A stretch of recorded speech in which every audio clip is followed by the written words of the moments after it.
안녕하십니까. 이번 시간에는 Do It Yourself 건축 구조 과목을 해드리겠습니다. 건축 구조는 건축 재료와 더불어 가장 출제가 많이 되는 것 중에 하나입니다.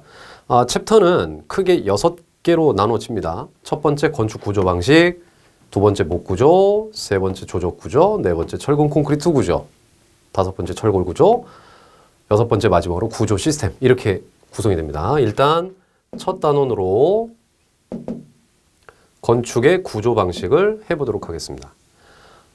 개요는 그렇습니다. 인간은 눈, 비, 맹수 등으로부터 보호받기 위해서 초창기 때는 암굴, 동굴 이런 것을 이용을 하다가 이제 다양한 시공법으로 바뀌어서 이제 적절한 구조를 쓰기 시작했다라고 보시면 되겠고요.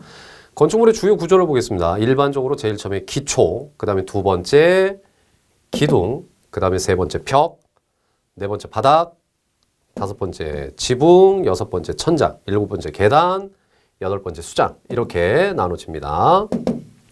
자, 제일 처음으로 일단은 기초를 보도록 할게요. 파운데이션인데 건물의 가장 아래쪽입니다. 건물의 가장 아래쪽에 있어서 건축물의 하중을 전달하는 것을 이제 기초, 파운데이션 또는 베이스, 파운데이션, 베이스. 좀 다시 써드릴게요.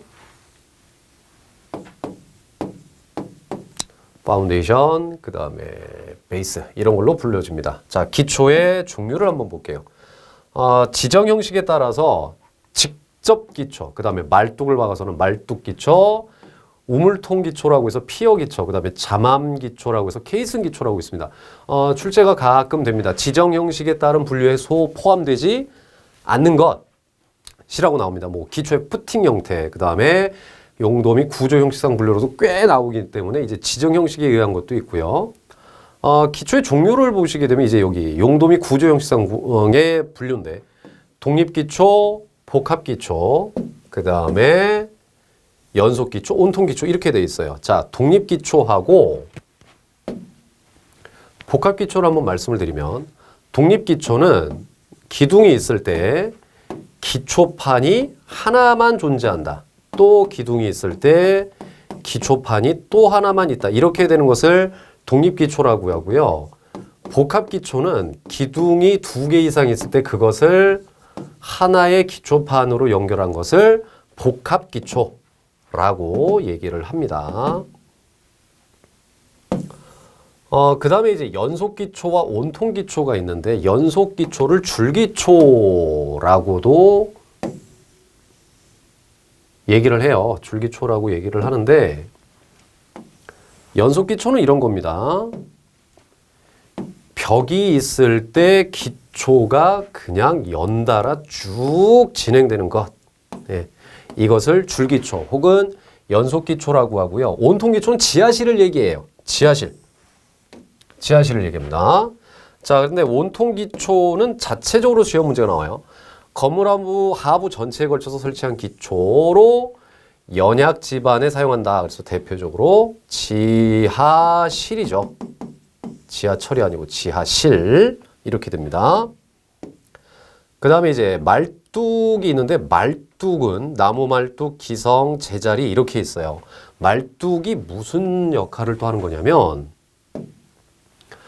지반이 있고요. 땅이 있고 땅 속에 기초를 박아놨는데 기초가 건물에서 오는 하중을 이제 지반으로 퍼지게 하는 역할인데 이 땅이 워낙 약한 지반이야. 그러니까 연암반이라고 하거든요. 암석이 너무 물러요. 그러면 집이 가라앉을 수가 있어. 근데 지반 조사를 하다 보니까 굉장히 단단한 암석이 저 밑에 있다. 그럼 여기다 이제 말뚝이라는 것을 박아요. 말뚝을 이제 파일이라고 하는데 이 말뚝을 박아서 이 경암반까지 하중을 부담시켜 주는 거예요. 근데 이제 이것이 재료가 이제 나무가 있고 콘크리트가 있다는 얘기입니다. 나무 말뚝은 이제 이걸 잘 기억해 두셔야 돼요. 말뚝 머리 지름의 2.5배 이상이어야 되고 또는 간격이 60cm 이상이어야 되고요. 말뚝이 나무라서 썩기 쉽기 때문에 물보다 밑에 가서 공기를 차단시켜 줘야 된다는 거죠. 그 다음에 생나무를 써야 돼요. 이유는 말리게 되면 강도는 커지겠습니다만 말렸을 때 공극 내부로 균이 들어갈 수 있어서 썩어버릴 수가 있기 때문에 그렇습니다. 자, 그 다음 기성 콘크리트 말뚝은 똑같아요. 말뚝머리 지름이 2.5배 이상인데 간격이 조금 넓어졌죠. 75cm 이상 이제 해주셔야 되고 이 안에 이제 철근이 들어가는데 철근은 6개 이상 들어가고 피복 감싸줘야 되죠. 철근이 이제 녹이 나면 안 되기 때문에 콘크리트하고의 이제 피복 간격은 피복 두께는 3cm 이상을 해줘야 돼요. 기성 콘크리트라는 것은 기성제예요. 이미 만들어진 걸 가져와서 박아주는 걸 얘기하고 그 자리에서 구멍을 뚫고 그 자리에 콘크리트를 들이붓는 것을 제자리 콘크리트 말뚝이라고 해요. 말뚝머리 지름이 2.5배는 동일한데 또는 이제 지름보다 이제 1m 이상을 더 추가시켜서 간격을 주기도 하고 마찬가지 개수는 죽은 개수는 6개 이상, 피복 두께가 훨씬 두껍죠. 6cm 이상 이렇게 됩니다. 기둥은 이제 하중을 기초에 전달하는 것이라고 해서 기초보다 위에 있는 것을 얘기합니다. 벽바닥 지붕 한 번씩 읽어보시면 되겠고 자 천장을 잠깐 보시면 천장은 지붕이나 지붕 밑에나 또는 위층 바닥 밑을 가려서 장식 그 다음에 방온적으로 꾸민 것을 얘기합니다. 반자 이제 합격 충전소를 보시면 반자의 구성 요소로는 반자 돌림대, 반자 들바지, 달대 바지로 있고 널반자라고 해서 치바지 널반자, 살대반자, 우물반자가 있습니다. 그 다음에 달반자는 바닥에 매다른 반자 이렇게 보시면 되겠어요. 그 다음에 계단이란 뜻은 높이가 다른 바닥을 연결하는 수직 방향 구조로 상하를 연결하는 통로의 역할을 하는 것이다 라고 보시면 되겠습니다. 계단 종류를 보시면은 직선 계단, 아치 계단, 도름 계단 등이 있고 꺾은 계단도 있고요. 직통 계단으로는 일반 계단, 피난 계단, 특별 피난 계단 등이 나와 있습니다. 자, 이제 건축 구조의 분류를 가서 볼게요. 처음에 보시면 가구식 구조, 구성 방식에 의한 분류인데 가구식 구조, 조적식 구조가 있어요. 가구식이라는 것은 접합 등에 의해서 만든 겁니다. 조적식이라는 것은 벽돌이 대표적인데 가구식은 목구조, 철골 구조고요. 조적식은 벽돌, 돌 이런 거라서 쌓아 올리기 때문에 지진에 굉장히 약하다라고 봅니다.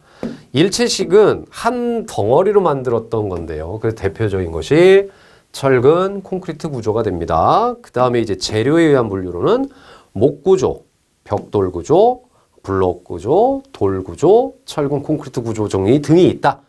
이 정도만 아마 출제가 될 거예요. 시공 과정에서는 습기, 즉 물을 이용한 습식 구조, 물을 거의 사용하지 않은 건식 구조 등이 있습니다.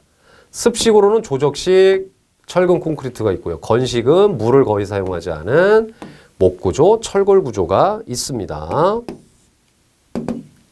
자, 예상 문제를 보도록 할게요. 자, 2번 문제 보겠습니다. 연속 기초라고도 하고 조적식의 벽 또는 기초, 콘크리트의 연속 기초로 사용되는 것은 뭐냐? 연속 기초를 또 다른 말로 줄기초다 이렇게 말씀을 드렸죠. 자, 그 다음에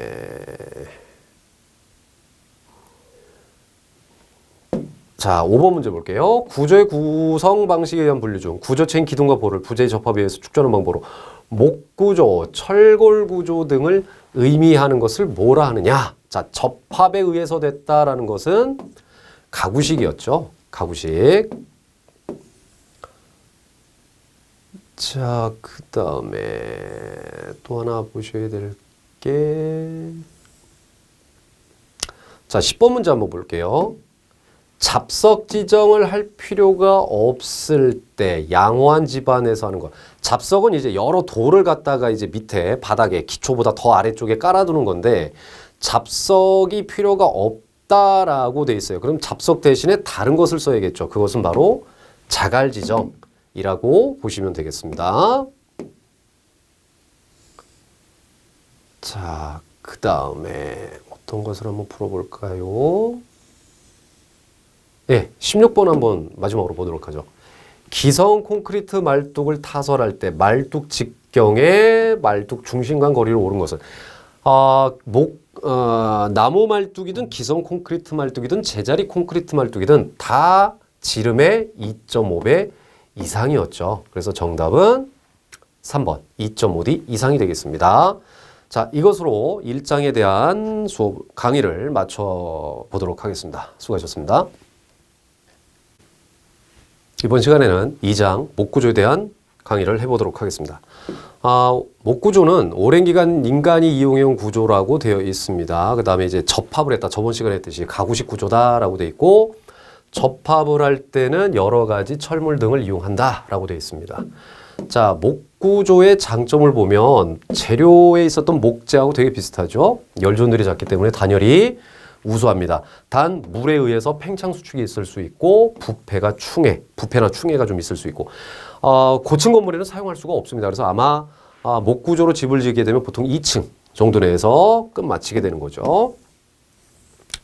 자, 목재 용도로는 힘을 받는 구조재, 즉 기둥 같은 데도 쓸 수 있고 장식재로도 쓰실 수가 있습니다. 그 다음에 가구나 창호재로도 쓰실 수가 있고요. 중요했던 것이 이제 목재의 접합이 되는데 2개 내지 3개를 이제 이어 붙이는 건데요. 그런 것들을 이음과 맞춤이라고 하는데 주의사항이 있어요. 공작이 간단하고 튼튼하게 해야 되고 이음과 맞춤을 할 때는 응력 방향이 무조건 직각, 그 다음 응력이 가장 작은 곳에서 한다라는 거 반드시 유념을 알아두셔야 되겠습니다. 이음의 종류로는 맞댄 이음, 겹친 이음, 따낸 이음이 있어요. 자, 맞댄 이음, 서로 맞대어 준 거죠. 겹쳐서 해준 것도 있고요. 그 다음에 이음은 서로 이렇게 이어준 거죠. 그 다음에 이제 맞춤 같은 경우는 자, 요것을 기억을 해주세요. 목재를 길이의 직각 또는 일정 방향으로 경사지게 붙여대는 법이라고 해서 나와 있습니다. 장부, 마진, 연귀 여러 가지가 있는데 자, 연귀를 볼까요? 마구리를 감추면서 튼튼하게 맞춤할 때 쓰는 것으로 보통 45도로 잘라낸다라고 돼 있어요. 보통 어떠한 목재가 결합이 될 때 45도로 깎아서 만든, 그러니까 45도로 깎은 목재와 45도로 깎은 목재가 서로 와서 끼워주는 거죠. 물론 여기에는 연결철물이 당연히 들어갑니다. 자, 그 다음 맞춤에는 또 여러 가지 종류가 있는데 짧은 장부, 빗턱, 턱솔, 걸침턱이 있어요. 자, 일단 짧은 장부에는 맞춰지는 재료의 길이의 2분의 1에서 3분의 1 정도의 깊이로 뚫어 맞춘 맞춤이다라고 해서 기둥과 토대의 맞춤이 이런 거고요. 빗턱이란 수평제의 끝을 경사면으로 깎아내서 해서 왕대공과 시읒자보, 턱솔은 한쪽은 홈을 파고 한쪽에는 턱솔을 쥐어서 맞춰주는 거, 걸침턱은 두 부재의 일부만 걸치는 방법. 그래서 평보와 깔돌이가 있는데 그림을 보시면 이렇게 이해가 좀 쉽게 되실 수가 있어요. 짧은 맞춤은 한쪽 재료에는 구멍을 뚫고 한쪽 재료는 뾰족하게 해서 갖다 끼우는 거죠. 빗턱은 45도로 경사지게 해서 끼는 거, 턱솔은 턱을 주어서 갖다 끼우는 거죠. 걸침턱은 서로 깎아냈어요. 그래서 그 부재를 끼워 넣는 것을 얘기합니다. 그 다음에 이제 쪽매도 있어요. 두 부재를 나란히 옆으로 대는 법. 그래서 맞댄, 반턱, 제혀가 있는데 그림에 있죠. 제혀는 이렇게 디귿자 형태로 만들어주는 겁니다. 자, 제혀가 좀 출제가 됐었는데 마루의 진동에 의해서 못이 솟아오르는 일이 없도록 하는 까는 가장 이상적인 방법이다 라고 돼 있어요. 가장 많이 쓴다 라고 돼 있고, 자, 목재의 보강철물로는 못이 있고요. 그 다음에 나사못, 꺽쇠, 볼트, 듀벨 이런 것들이 있죠. 자, 이제 중요한 것들을 좀 알아보겠습니다. 자, 듀벨은 이제 쐐기처럼 생겨 있죠. 그래서 동그랗게 말아서 쓴다라고 되어 있는데 듀벨은 목재의 전단력을 보강하기 위해서 사용해 주는 거고, 그 다음에 볼트는 목재의 인장력을 보강하기 위해서 씁니다. 그 다음에 이제 기타 보강철물로 띠처럼 생긴 띠쇠, 감자비쇠, 기역자쇠, 안장쇠가 있는데 감자비쇠는 이렇게 디귿자형으로 만들어진 거거든요. 그래서 디귿자형으로 띠쇠를 구부려서 만든 거. 그래서 평보와 왕대공을 연결할 때 쓴다는 걸 꼭 기억하시고, 안장쇠는 말 안장처럼 생겼어요. 그쵸? 말 안장처럼 생겼는데 안장 모양처럼 구부려서 큰 보와 작은 보를 연결할 때 쓴다 라고 되어 있습니다. 자, 그 다음에 꼭 기억해 두셔야 될 것이 부재별로 사용되는 보강철물이에요. 이건 반드시 여러분들께서 암기를 해 주셔야 돼요. 토대와 기둥, 감자비쇠, 꺽쇠, 띠쇠. 층돌이와 기둥은 기역자세 띠세. 이런 식으로 해서 굉장히 출제가 잘 되는 부분입니다. 그래서 이것은 반드시 여러분들이 암기를 해주시고 지금 보시는 바와 같이 이렇게 문제가 출제가 되기 때문에 반드시 여러분들이 알아두셔야 될 그런 부분이 되겠습니다. 그 다음에 이제 각부 구조라고 해서 이제 기초가 나와 있는데 앞에서 이제 했던 부분이고, 토대는 목구조의 기초 위에 대는 수평제라고 되어 있어요. 자, 여기서 중요한 거, 토대와 토대는 턱걸이 주먹장 이음이나 억걸이 산지 이음으로 한다라는 거 기억을 해두시고, 벽은 신벽, 그 다음에 뭐 다음 페이지에 있겠습니다만 평벽도 있을 텐데, 이게 건축 제도 과목에서 신벽은 벽이 노출된 거, 평벽은 벽이 감춰져 있는 거, 이렇게만 기억을 좀 해주시면 되겠고요. 자, 기둥은 상부에서 오는 하중을 토대로 전달해 주는 것이라고 보시면 되겠습니다. 2층 이상을 하나의 기둥으로 하는 것을 통제기둥, 그 다음에 각 층별로 구성된 기둥을 평기둥, 기둥과 기둥 사이에 되는 것을 사익기둥 또는 셋기둥이라고 얘기해요. 가세의 휘임 방지를 위해서 지지하고, 기둥은 본 기둥의 반에서 3분의 1 정도, 간격은 40에서 60이죠. 지금 여기 보시면 이게 통제기둥이고요. 그 다음에 평기둥이 있죠. 그 사이에 있는 것들을 셋기둥 또는 사익기둥이다 라고 얘기를 해줍니다. 자, 그 다음에 돌이라고 있어요. 보의 직각으로 기둥과 기둥 사이에 있는 수평하중을 받는 건데, 층에 있는 층돌이. 자, 깔돌이를 볼게요. 지붕의 하중을 받아서 기둥으로 전달하는 건데, 크기는 기둥과 같거나 약간 크게 한다라고 되어 있고, 처마 끝에 달려있는 것은 처마돌이라고 하거든요. 깔돌이 위에 지붕을 얹고 평보 위에 가로재로 놓는 것이라고 보시면 되겠습니다. 가끔씩 그림을 주고 이것이 무엇입니까? 라고도 출제가 되기도 해요. 자, 그 다음에 가세가 있어요. 목구조는 사각 모양을 띠고 있고 횡력에 약하기 때문에 이를 보완하기 위해 대각으로 되는 건데, 이거 잘 기억하세요. 45도에 가까울수록 좋고요. 좌우 대칭으로 합니다. 가세는 일반적으로 네모 구조를 세모 구조로 만듭니다. 가세 이렇게 들어가죠. 그래서 주요 건물에는 X자 형태로도 해서 압축과 인장을 겸용한다 라고 되어 있죠. 그래서 가세 종류는 압축 가세, 인장 가세가 있고 좋고 나쁨이 나와 있죠. 좋은 것은 X자 형태. 근데 지금 요 모양을 보시면은 이 위에 이 모양을 또 얹을 수는 없다는 얘기예요. 이런 것들은 이제 나쁘게 되는 것들입니다. 사선으로 긋든지 X자를 놨든지 해서 어쨌든 이제 45도에 가까울수록 좋다라고 보시면 되겠고, 귀잡이보라는 것도 있어요. 귀가 이제 모서리를 얘기합니다. 토대, 기둥, 토대, 보, 도리 등에서 삼각형으로 되는 거예요. 가세가 수직에 가까운 45도였다면 귀잡이보는 거의 수평에 가까운 이런 거라고 보시면 되겠죠. 자, 그 다음에 이제 마루가 있는데 1층 마루, 2층 마루 이런 것들이 있어요. 1층 마루의 종류는 동바리 마루, 납작 마루가 있어요. 기둥이에요, 기둥. 동바리 기둥을 돌 위에 올려놓고 그 위에 멍해장선을 깔아 놓은 거고, 납작 마루는 기둥이 없이 놓는 겁니다. 그 다음에 2층 마루는 홑마루라고도 하는데 간 사이가 좁을 때 써요. 볼을 쓰지 않고 층돌이의 장선을 45cm 간격으로 됩니다.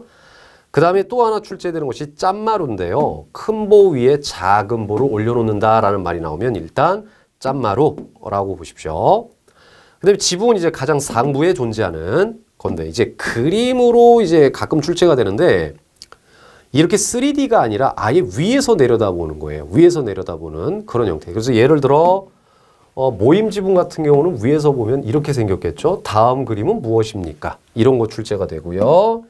그 다음에 또 하나가 꺾임 지붕이라고 있죠. 계속 꺾여요. 그래서 위에서 봤을 때 이렇게 모양이 되어 있어요. 이 지붕은 무슨 지붕이냐? 이런 식으로 입체보다는 평면으로 주로 출제가 됩니다. 그 다음에 물매란 지붕의 기울기를 얘기해요. 높이가 10cm 물매, 즉 45도 경사를 가진 물매를 되물매, 그거보다 큰 것을 되물매라고 얘기하고요. 출제가 되는 건 이런 거예요. 지붕 기울기의 결정 요소로는 건물의 용도, 사이 간격, 그 다음에 지붕 재료, 기후가 어떠냐, 이런 걸로 이제 구분이 된다는 얘기죠. 예. 자, 그 다음에 지붕 틀의 종류로는 절충식 지붕, 목재에서 주로 많이 쓰는 거고, 그 다음에 양식 지붕으로 훨씬 복잡한 왕대공이 있는데 여기서 꼭 기억할 것은 압축력을 받는 것은 빗대공, 압축력과 휩 모멘트를 받는 것은 시읒자보, 인장력을 받는 건 왕대공, 평보, 달대공. 이걸 반드시 기억을 해 주셔야 돼요. 반드시 기억을 해 주셔야 되고, 그것 외에 더 이제 지붕 속에 복국방이라고 해서 그것을 대놓은 지붕, 그 다음에 꺾은 지붕을 할 때 쓰는 것이 이제 쌍대공 지붕이라는 것도 있습니다. 자, 그 다음에 계단도 틀계단 이런 것들이 있고요. 계단의 구성 요소에서 주로 출제됐던 것은 엄지기둥이에요. 목조 계단이 있다면 그 끝에 좀 커다랗게 대놓은 그 끝에 있는 굵은 난간을 엄지기둥이라고 부른다는 얘기입니다. 자, 그 다음 창호가 있어요. 창호에서는 그 틀 주위에 예쁘게 그 다음 마무리를 잘 대기 위해 하는 것을 문선이라는 것도 꼭 기억을 해두시고, 자, 기능에 의해서는 여다지, 미다지, 미서기, 접이, 오르내리 이렇게 있습니다. 자, 여다지는 경첩, 힌지 등을 달아 축으로 회전하는 것, 열고 닫을 때 근데 면적이 좀 생기다 보니까 그게 좀 단점이고, 미다지는 밀고 닫는 거잖아요. 그래서 홈의 깊이를 좀 알아두세요. 위에가 15mm 정도 깊이가 있다라고 기억을 해두시면 되고요. 이제 구조에 의한 것으로 이제 양판문, 플러시문, 합판문, 미서기 문이 있는데,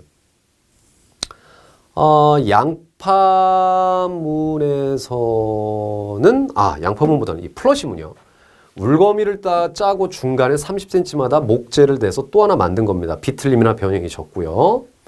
자, 미서기문도 있어요. 미서기문은 윗 홈대, 그 다음에 1.5cm, 밑 홈대가 0.3, 그 다음 바람을 막기 위해서 대는 것을 풍소란이라고 해요. 이걸 이제 출제가 잘 되니까 잘 기억을 해두시고, 그림으로도 나오는 경우가 있는데 거의 출제됐던 건 세살문이에요. 그림 주고 이 그림의 문은 뭐냐? 라고 출제가 되는 경우도 있었습니다.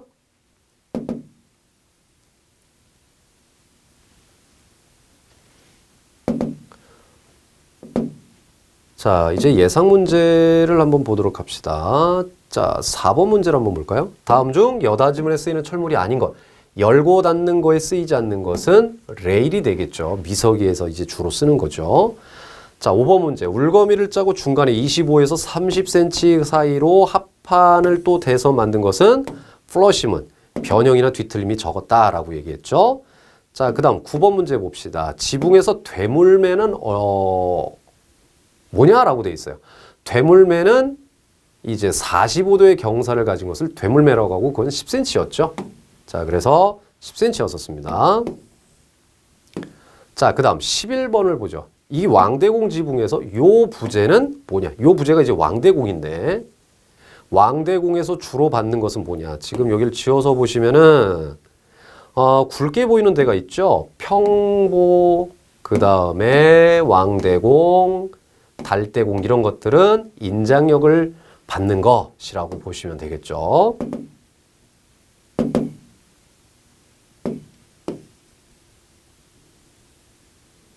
자, 그 다음 17번 문제를 볼게요.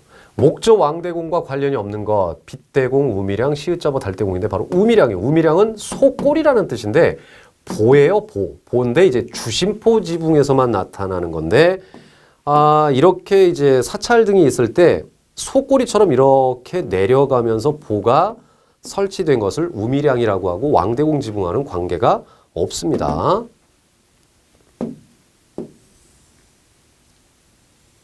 자, 그 다음에 26번 문제를 한번 볼게요. 이음과 맞춤이 주의상으로 틀린 것. 간단하고 튼튼하게 하자, 응력이 직각으로 하자, 응력이 작은 곳으로 하자. 팽창 수축에 틈을 주면 결국은 부서지게 됩니다. 그래서 틈을 주면 안 되고요. 자, 그 다음, 자, 이런 그림이죠. 자, 다음 그림은 어떤 그림인가? 라고 이제 나왔죠. 아까 잠시 설명해 드렸던 이런 것이 모임 지붕인데 여기를 중간에 이렇게 꺾어버린 거예요. 이것을 이제 팔짝 지붕 또는 합각 지붕이다. 이렇게 얘기를 하게 됩니다. 자, 그 다음에 37번 볼게요. 2층 마루 중에, 자, 큰 보 위에 작은 보를 걸친 거, 이거 아까 무슨 마루라고 했죠? 자, 짠마루 2층에서 썼던 이제 그런 것들이 되는 거죠. 자, 또 한번 볼까요? 자, 채광만을 목적으로 환기를 할 수 없는 밀폐창, 결국은 그것은 붙박이창 또는 고정창이 되겠고요. 자, 지붕 문제 또 하나 볼까요? 꺾인 지붕은 계속적으로 꺾였기 때문에 정답은 4번이 되겠습니다. 자, 46번 문제를 볼게요. 한시건축에서 추녀 뿌리를 받춘다. 자, 이것은 답이 활주인데 처마가 너무 깊어요. 처마가 너무 깊으면 처마가 이제 주저앉을 수가 있기 때문에 처질 수가 있기 때문에 추녀를 받치는 보조 기둥을 활주라고 얘기를 합니다. 자, 이것으로 2장 목구조에 대한 강의를 마치도록 하겠습니다.